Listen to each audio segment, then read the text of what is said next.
good that you spoke about Amorim, who thrashed Manchester City in his last game in charge thrashed them. And right now, Manchester United fans are like Trump fans right now, thumping their chest like me. Then maybe going forward, I believe if at all Amorim will have to steady the ship, he needs to switch the formation. Even if you look at the signings that you guys make, maybe it could have been with Amorim in mind. And it makes so much sense playing a back three. Hello ladies and gentlemen, and welcome to another edition. My name is Mark Kinyanjui. My name is B. Lion. You're being joined by Ivan Sosur, the Chelsea ambassador. Anyway, let's move on to Manchester United.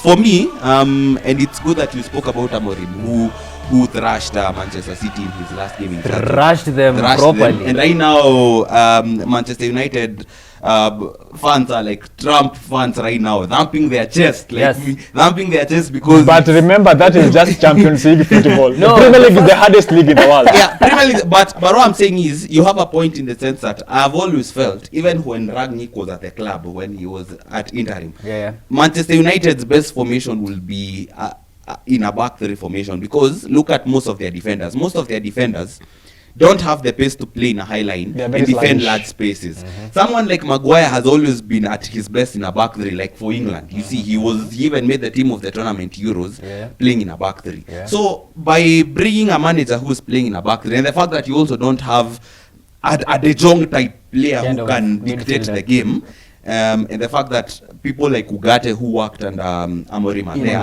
I feel like that playing that 3-4-3 formation will sort of like help you guys, because even if you look at the signings that you guys make, maybe it could have been with Amorim in mind, and it makes so much sense playing a back three. But I think it is going to be a very big problem for Amorim, because if at all he opts to go with a back three, remember Conte won the Premier League with the Chelsea using a back three, but the following season he was sacked because of poor results, because the system had been found out.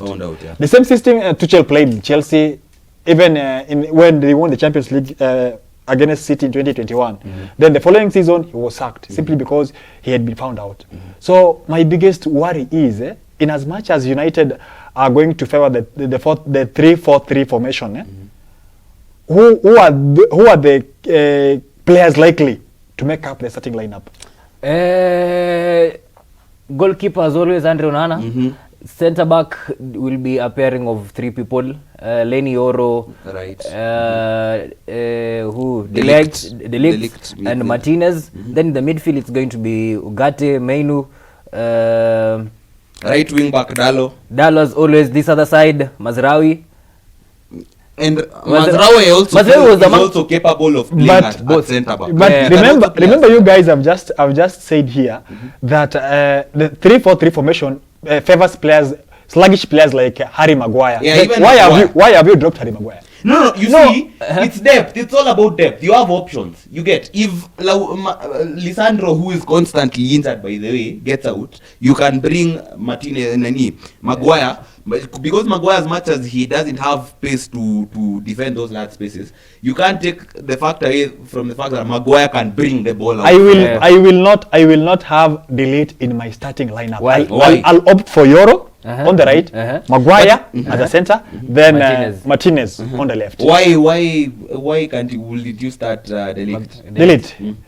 To me, because of the physicality. Because they are both physical. Because but he's not physical. He's not aggressive. What are you saying, bro? There is a difference between being aggressive and being physical. Yes. Being physical means withstanding the pressure and the physicality of the center forwards. Imagine yourself marking a player like Jimenez of Fulham, then coming up against who? Against these guys. Strand Larsen Wolves. Yes, take an example of Strand Larsen of Wolves being marked by De Ligt. What do you expect? But you see, that's what I'm saying. Since De Ligt is naturally aggressive, if he marks the person, you have Euro who can use his pace to cover those gaps. And that's why I think the composure of Martinez. Although Yoro is still young, he's going to make his mistakes. To me, De Ligt is not aggressive. But no, De Ligt is actually aggressive. He's actually more aggressive than you think. He's not. And De Ligt, if you look at the profile of all those players, he's the only player who has sort of like organizational skills at the same time. Because Maguire is not an organizer. Lisandro Martinez is not an organizer. Yoro is not an organizer. The only player who kind of has defense. Organizational skills and has leadership qualities is. But I can assure you one thing: if Amorim opts for back three, believe me not, De Ligt won't be found in the starting lineup. Attacking wise, okay. Attacking wise, you can switch because you can play this guy Højlund, because I feel like Højlund is the one who will play more often because Højlund is an athlete. But in other cases, you can always play. You know, you can play in a 3-5-2. You can play in a 3-4-3. You can use 4-4-2 if necessary. What's his name? Rashford. This Garnacho, overrated Argentinian guy. Garnacho. You cannot say that, boy. Garnacho is you overrated. Say Garnacho should have scored 4 goals. 4 goals against. He's still young. To me, it was just a bad day in the No. A bad day in office. Even when we beat you guys 1-0 last April, that guy should have scored like a hat-trick of 4 goals. It was a bad day in the office. Do you remember Goodison Park? But one thing about Garnacho is... Do you remember Goodison Park? No, do you remember Goodison Park? Do you remember Goodison Park? He lives off that. Everyone can score a brilliant bicycle. No. He can't live off that. You can't only be relying on that. It has been a while since he scored that. Exactly. Yeah, so it that's means a one of. He's never going to score a goal like that again in his life. I can guarantee you. But there was a chance he was supposed to score that he really sliced the ball, but it went up the bus. Did you see it? Yeah, he sliced the ball up the bar, but it was supposed to be a goal. He missed a couple of He really miscued it, but it was supposed to be a goal. I can say it was just a bad day in office, but the front three, I guess it's going to be Rashford, Højlund, and maybe Amad Diallo. Yeah, but I think there are so many options. Even this guy, that's the boy you signed from. Zaxi. I actually like Zaxi. With proper coaching, I think he can move to he can be a really good player. But the biggest issue with a 3-4-3 is, as you've named the starting lineup, where do you place Bruno Fernandes? No, in the midfield. No, Bruno Fernandes. As a number? Maybe play 3-4. In a 3-4-3 formation, you need a double pivot. You need a double pivot. Yes. And Ugarte and definitely Bruno Fernandes cannot operate in that double Bruno pivot. cannot operate deep. Bruno can only play up front. That's what I'm saying. Alternatively, you see right now he favors 3-4-3. That's what I'm saying. If he'll play Maino and Ugarte in midfield, it means you see the way he sets up Sporting. There is one advanced playmaker and another.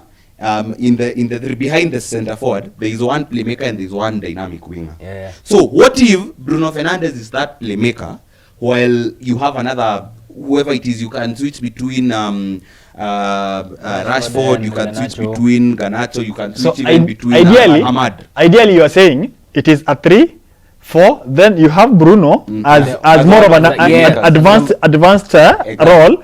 Then you play a twin striking of either Rashford and Højlund or Garnacho and you remember the way as we wind up, you remember the way when Conte was at Chelsea. Yes. You remember it was a 3-4-3 where the centre backs picked themselves. Of course, the keeper was Courtois.